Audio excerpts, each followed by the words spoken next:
Alright, so this tile is almost ready to start carving. I just need to transfer my image onto it. So I'm working with this little flower image that I drew, and I'm just going to take a pencil and very lightly sketch some guide marks for myself. Not super concerned about it being exactly the same as what I drew.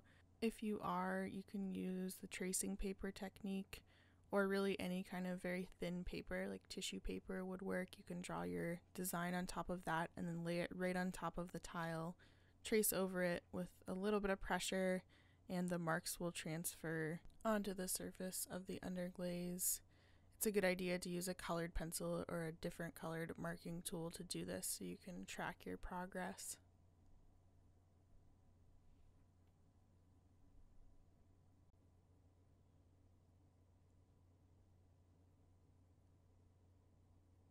So you can see that there's guide marks, but they're super light. I didn't want to carve too much of the underglaze away, but I still want to see what I'm doing.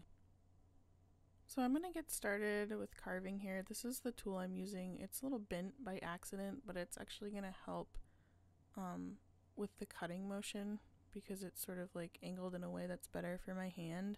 There's so many different tools you can use to do this.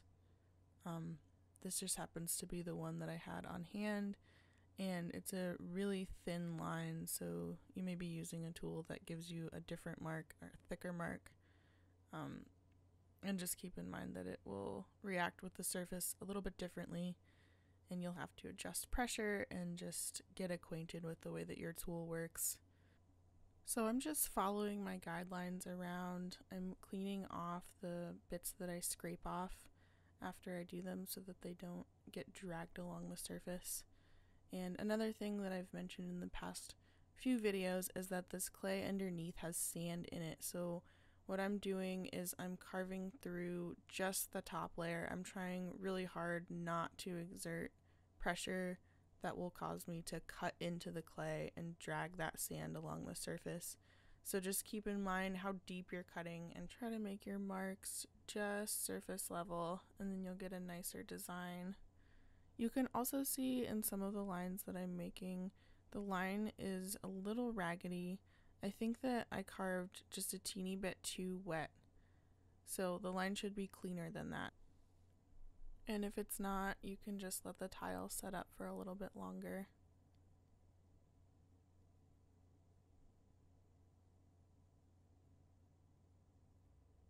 So I'm cleaning off my tool after pretty much every line. I just don't want to drag that underglaze and clay back into the clean surface of the design that I'm working on.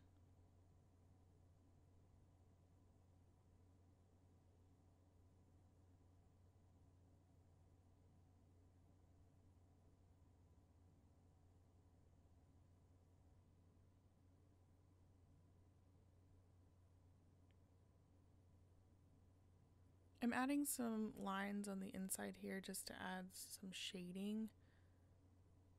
So it's a good idea to identify some areas that you can freestyle some marks that will work with the design without having to draw them in or transfer them all in the pencil sketch.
I'm rotating the tile around pretty often just because the cleanest tool mark is sort of dragged front to back, and once I start to hit it on that very thin side, the line gets very thin and kind of awkward.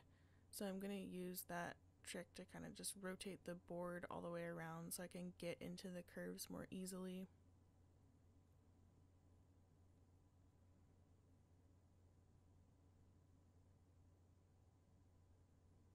I'm also trying to do all the work that I need to do in the center of the towel before I move out to the edges so that I don't kind of have to put my hand on top of the lines that I've freshly cut.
So after I'm all finished and the tile is a little more dry, I'm going to take a dry paintbrush and I'm just going to brush away all the little shavings that are still there on the surface and sort of clean out those lines.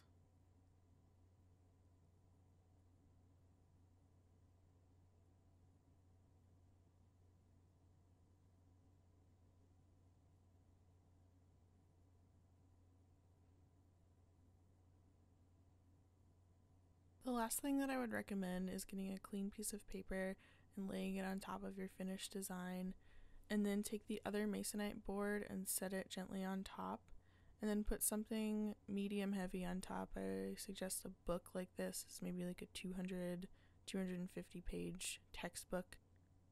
And this is just going to keep everything nice and flat and prevent it from warping in the drying process.